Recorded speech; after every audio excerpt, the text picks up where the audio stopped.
Do you think Indian investors really trust an Indian founder if he or she wants to start a business in Germany? Yeah, definitely. There are a lot of people who want to invest. Even I got a lot of calls. What's your advice for other expats who feel they are facing discrimination? Yeah, see, discrimination is always everywhere. You cannot ignore it. So always try to find the good friends, try to find the good people. What is the difference between a German entrepreneur and an Indian entrepreneur? I don't see much difference, but the German entrepreneur is more structured, I feel, and the Indian entrepreneur still thinks about, let's say, the jugaad. When you're looking at the big picture, is it still a good time for a professional in India to move to Germany? If somebody is looking for the job, and especially the higher management job, I would say it's not a good time. What's the biggest mistake you see new founders make? The biggest mistake. My name is Tasvvar Ali. I come from India, and I moved to Germany 4 years ago. I started as a freelancer when I came here, and then I went into the entrepreneurship mode. So I started my own company 2 years before. It's called Insourcify GmbH, where we started doing some sourcing activity. So we were helping the German companies to buy from India or from the Asian countries basically. And we were offering India as an alternative to China, especially in the manufacturing sector. And then with some experience, we started another company called Indo-German Business Promotion GmbH again, where we started supporting the Indian companies to come to the European market, basically to expand into the European market or German market especially. And we set up a separate India business center here in Karlsruhe for the Indian companies, where they can come, have an office space, and then they can start the business together. And this year, I'm proud to say, like, we had helped 14 companies from India to enter to the German or European market. Yeah. And why did you first choose Germany?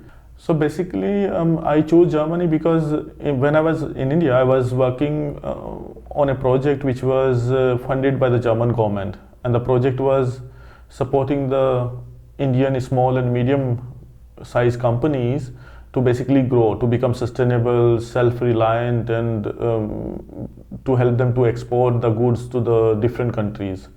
And then I learned the Indian small and medium enterprises ecosystem, and I also saw the opportunities what Indian small and medium enterprise can offer to the world, especially to Europe. And if you see the European companies, especially German company, they are more inclined to work towards with China. And they have the relationship very strong between the Chinese company and the German companies.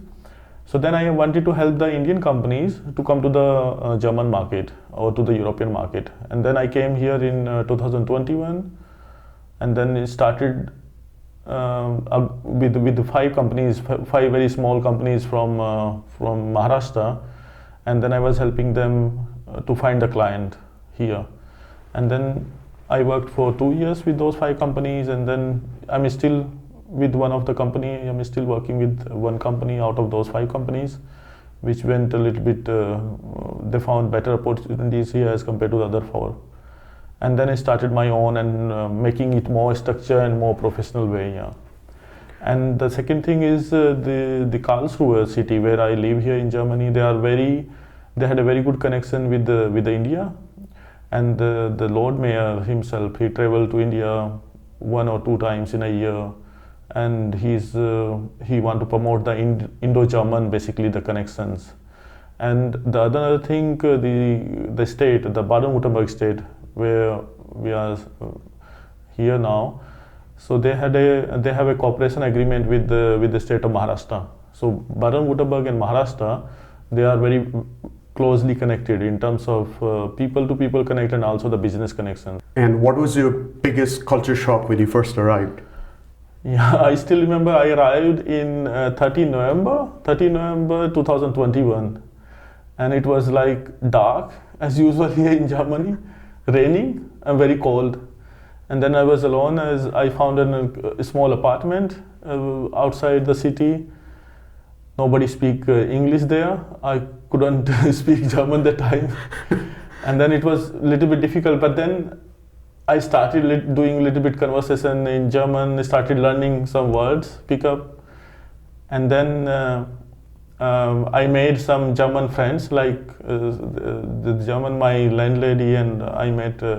I invited them. Like sometime I used to cook the Indian food, invite my friends, German friend, on sometime on dinner or lunch, and make the conversation easy. But with the time, I made good friends circle here, and then, as usual, I found my way.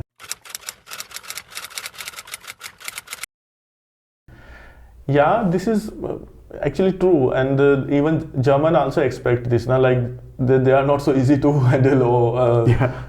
But you see, there are different kind of people, and there are the very nice people also here who helps you, who also want to integrate you in the society, and they always help. But I also face this kind of situation where the people, okay, they see, you come from India, you want to do the business with us, sorry, we don't want to do the business. Very straight and on the face. And I said, okay, thank you very much, then we will find another. But when you go, actually, you would find everywhere, like the good and bad people. So you always try to be with the good people, and then definitely in Germany you would find more good people than the bad everywhere. Like you would find more friendly people as compared to few who are very rude.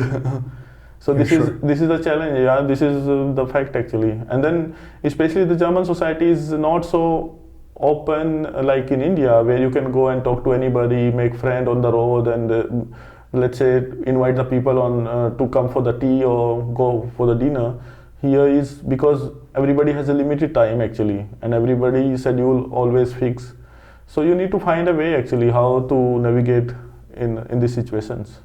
And do you think learning German is mandatory to start or run a business here, or is English adequate? I don't think so actually, I don't believe it. If you look also in India, so in India the most successful business people are the Japanese. And really? Yeah. If you see the automobile, if you go to the automobile industry, the Maruti Suzuki owned, I think, more than 50% share in the Indian market. And the Japanese does not speak English. They always go with the translator. Every Japanese has a translator with them.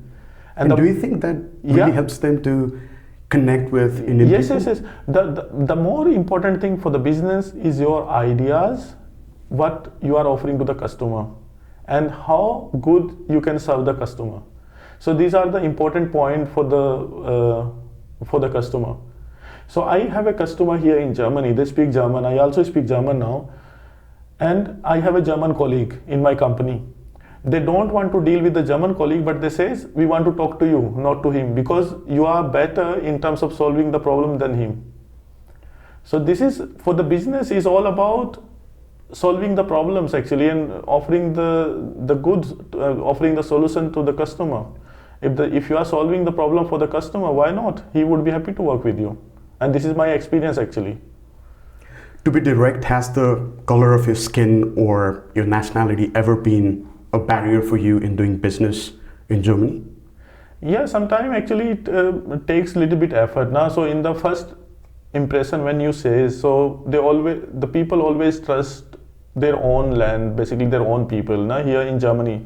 So if they say somebody comes from India and he's offering something, some services from India, or let's say the goods, we don't know the quality and everything. So it makes a little bit, in the beginning is, you need to, I think, keep this point in mind, and you need to see how you can navigate with it. So for example, when I travel to India also with German colleague, so the Indian people, they wanted to talk more with the German, not Indian. And then the German said, you are the expert, you knows better than them. Why they don't want to talk with you? And they are, because of the skin color. This is like the West, in India or in the Asian countries. So they see the skin color always has a point actually to do that, and it is everywhere. But then you need to see how could you manage with that. What's your advice for other expats who feel they are facing discrimination? Yeah, see, discrimination is always everywhere, and it was there in the past also, today, and you cannot ignore it. But I always give advice to the expats also, like there are the good people and the bad people, and there are more good people. So always try to find the good friends, try to find the good people, make your good friend circle. So then this kind of situation, it would come somehow, let's say, maybe for 1 or 2 times in the life, all these kind of people will meet you. But always focus on the good things rather than on the bad thing, let's say bad image or bad people actually. So this mind, I think you would find a lot of good people in Germany, and you can make some good friends. Let's talk about the current market. We hear the German economy is struggling. Are Indian companies still, expanding to Germany right now? Yes. So as I told you, this year we had 14 companies, 14 not big companies, 14 small and medium enterprises coming from India to set up their the sister company here and doing business successfully as well. And you won't believe, there is an Indian company, we help him coming from Chennai. They already have doing a business of 10 million euro in Germany, only from the German market. So there are the very good stories actually, but looking on the economy side, definitely the economy is not in a best shape. And then the economy is still not so good, especially in the automotive sector. And many Indian companies, they're also working in the automotive sector. So they always come to me and say, what should we do? We had a customer in past, now all the customers are, had cut down the cost, or they stopped the projects. We don't have new projects coming up, or we are finding very difficult to run the companies here. But this could be the scenario, but the solution could be, I think, the diversification. Rather than focusing on one sector, maybe we should diversify our business, maybe looking on the other sectors. So for example, automotive is badly hit now. Automotive is struggling a lot, but the other point, like the medical devices, medicine tech, or the defense tech, or let's say the food processing industries, these kind of industries are there growing as usual with the good pace. For students and expats already here and worried, what's your honest advice for the job market? Yeah, job market, I don't see it's a good time now, let's say especially it's like a struggling period for the student, especially for the newcomer coming into the market. It's a little bit difficult to find a good job actually. But I would advise, like, they should build some skills actually, the skills which required by the companies. So for example, now the AI is booming, and every company has to adopt the AI culture, let's say the AI technology into the company. And they would need the people who could help them actually for this adaptation, like the AI or the new technology, like the automation, doing the automation, all those things. So this sector, I believe, would grow in the future, and there would be a lot of the challenge for the people who does not want to skill themselves, and there would be also good opportunities, the people who are like learning new skills and making themselves flexible and also opportunist. Yeah. So there would be the opportunity for everyone, but you need to see actually how there would not be something, let's say you studied mechanical engineering and you say, okay, I wanted to do the mechanical engineering, but there would be no more mechanical engineering in the future. It would be, let's say, the electromechanical and then with the software things. So informatics and all those things. So somebody has to make diversification with the mechanical, make little bit upgradation with the software, with the electrical things, and then it could be good chance, I think. And what's your insider tip for an expat to get hired in the difficult job market? I don't think. See, now also people are hiring. Like, I know a lot of companies here who are hiring from India also. They are looking the skilled people. But now the other point is a lot of people are losing the jobs also. So some of my friends, let's say in the past 6-8 months, I know a couple of people actually who lost their job, and now they are finding difficulty to find a new jobs. And on the other hand, I know the many new people who came from India and also starting their job here. So the point is that because I already told you like this, some companies are struggling with the economy now. Let's say the people who are working with the automobile companies. Definitely, every companies. We are also struggling in some of the projects where we were working with the automotive companies. But on the other hand, the other sector like defense and the medicine technology, the med tech, so they are doing quite well actually. And in Germany is a big engineering market, like machine manufacturer or engineering goods manufacturer. There are so many people, so many companies, and then definitely there would be requirement, and the things I think would be positive in coming from the next year. What do you think? What should German government do in order to really rebound from this difficult situation? Yeah, I think because you already know Germany is known for the over regulation, so everything are over regularized, and frankly speaking, the small and medium enterprises, the German small and medium enterprises, they don't receive any government support. And the government funding is something actually, I know a couple of companies like my close friends, they are doing quite well actually, but they says in the future they would not able to do well, and that's why they wanted to sell their company. Or some companies, they don't have any Nachfolger, like successor. They don't have any successor here. So what they would do actually, they are looking for somebody from outside to buy the company and run the business. So I think German government should focus on this sector because this is the backbone of German economy, this Mittelstand companies, small and medium enterprises. And there are some very innovative, wonderful companies are here. They have been exporting to across the globe, have wonderful product, very innovative. So the German government actually should focus on those companies to grow, to help them. Maybe I think different ways. There could Absolutely. be different ways, but that has to come actually. Expert has to decide on things on that. So this is, I think, could be good actually if those companies will get some support from the government side. For an expat in Germany with a business idea, is now a wise time to start a company?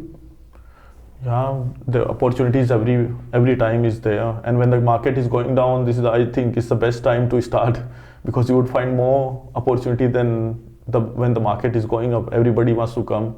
Now everybody is a little bit cautious and they don't want to put the money, or let's say they don't want to invest a lot. But if you have a good idea, it's a good time.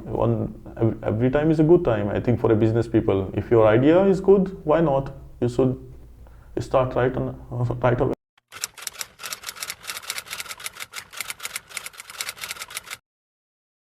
See, I don't see much difference, but the German enterprise is more structured, I feel, and the Indian enterprise still thinks about, let's say, the jugaad, somehow find a way and do the jugaad. Yeah. Sometimes it works better than the structured way. Yeah, could you please explain jugaad for our viewers? So the jugaad is, let's say, the German entrepreneur, he would start, let's say, having a business plan, then looking on who could be the potential client, then making the product, especially with the market ready, and then he will go to the market afterward, or find the investor, burn the investor money for some time, okay, let's say 2-3 years, and then launch the product in the market. Whereas Indian entrepreneur, okay, the product is still not ready, but let's sell it to the market. Yeah. And even though there is a lot of challenges, then the finding the way actually. So this is the things. But the more important thing, the German entrepreneur actually, they always think about the product, product innovations. And this is the reason, like, lot of technology and the product comes from the German market. Whereas the Indian entrepreneur, he wanted to focus on the service sector. So that is why if you see many startups in India, they have come up in the service sector. So everybody is trying, because service sector is easy to start and easy to make the money. Whereas the product innovation takes a time actually. You need a time to develop the product, test in the market, make it market ready. And there is a lot of risk also. Sometimes it works, sometimes it does not work. Whether it would be absorbed in the market or not. So this is the how main difference is actually in the Indian entrepreneur or the, let's say, the German entrepreneur. The German are more focused on the product innovation, we are more onto the process innovation side. What is the first practical step to registering a GmbH? The practical step could be, I think, to start any business, let's say you should have a idea, the first. But if let's say you have a already existing company in India and you want to start something here, then if you want to start up a GmbH, then maybe find the right address, okay? And also look if there are some customer you can get, maybe not actually customer, but you at least know the potential customer, who could be the potential customer. And then make your business, let's say the business plan and some documentation, which we also help to the companies to prepare, and then go to the notar actually. So there is a notary, you go there and he will register, file your company, then you open a bank account, then go to you put the money in the bank account and the company will be formed, I think. It's not very difficult process.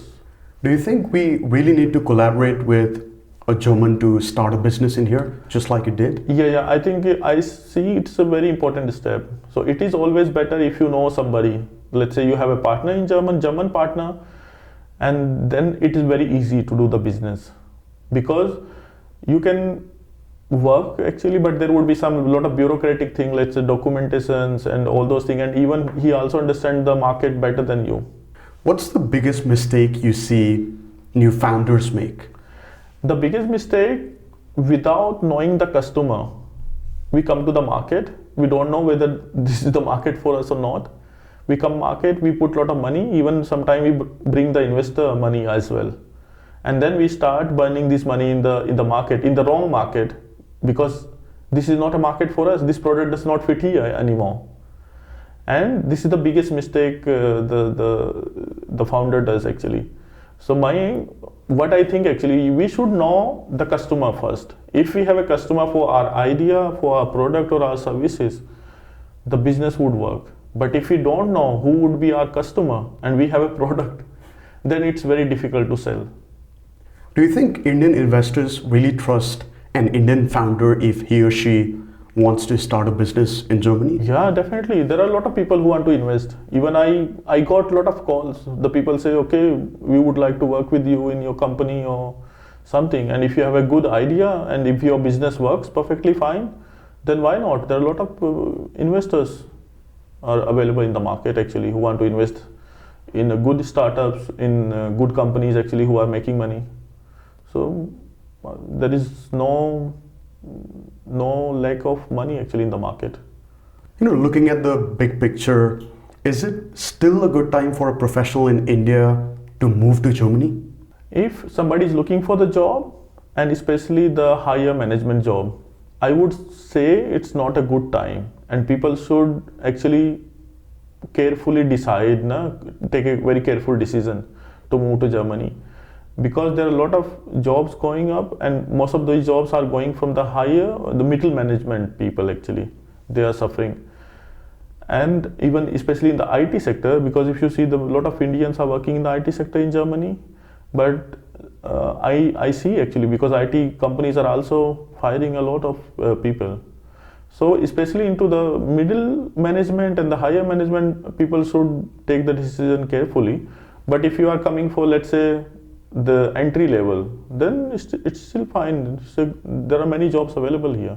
And how would the salary vary? Salary, I think it's especially in terms of the entry market, let's say, and the entry jobs. So salary is quite, I think there is a big difference as compared to India and the German market. So if India somebody is earning, let's say, 1,000 euro, here he could easily earn 3,000, 4,000 euro.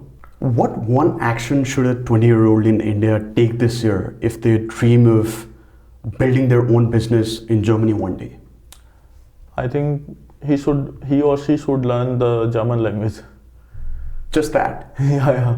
It's important actually, because if you come up, especially if you are seeking the jobs or if you are looking to expand your business into the German market, it's very easy if you know the German language.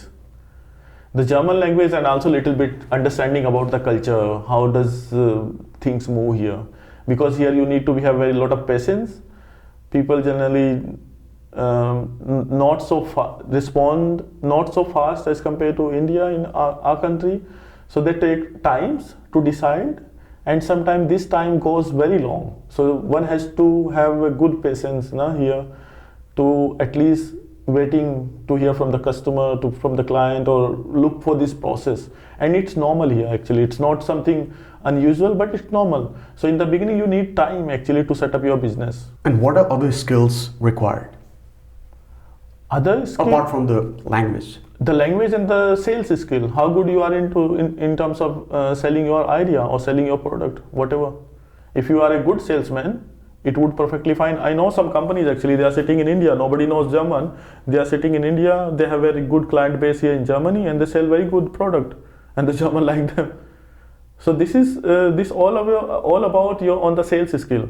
So as a founder himself or herself, he or she should be very good in sales. So I have let's say the partner in my company. And how do you become good in sales? No, see, this is like a art. Now you already know, like in India, some people are very good in terms of the selling, and some people are good in making some stuff. But the people who are into the manufacturing, or let's say making in the designing or producing the thing, they can never be good in terms of the sales. And there could be somebody outside from the outside, he can sell the product very fast, very easy. So this all about actually on your sales skill.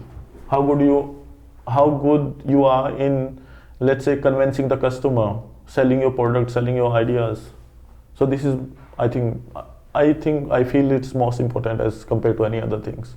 And here the other thing is like, which I also feel difficult. The timeline is very important. So if a German company says, okay, we need this product within 1 week or within 2 weeks, and the Indians say, okay, we can deliver in 3 weeks, that's fine. They say, okay, 3 weeks is 3 weeks. But if it is 4 weeks from 3 weeks, then they would not work with you. So you have to be on time actually, all the time. Whatever you have committed, you have to fulfill that. Because sometimes it happened with India, like we committed a lot, but we don't deliver all what we have committed. But here, whatever you have committed, you have to deliver it. Otherwise, you cannot work with German. So my advice would be actually to learn all these interculture thing. How does it work? But for a good businessman or good sales person or good entrepreneur, it does not matter actually. You can succeed in it, whichever market is it. Even though German is a big, like a very difficult market, but I know some Indian companies, they're doing quite well here. And for our final question, what is one piece of advice you would give to the younger generation? Yeah, my advice would be just fearless and try different things and try whatever you want actually. You want to do something different, just do it. Don't wait for the opportunity or don't wait for some time. This time will never come. Mera time aayega na, this is the things, it never comes actually. You have to just do it. So my advice would be, whatever you want to do, whatever is your dream, whatever you want to try with yourself, just do it. You have a limited time, and why you are waiting for what you are waiting for. So that's my piece of advice. Tasvvar sir, thank you for doing this. It was a pleasure talking with you. It was a pleasure, yeah. Thank you very much.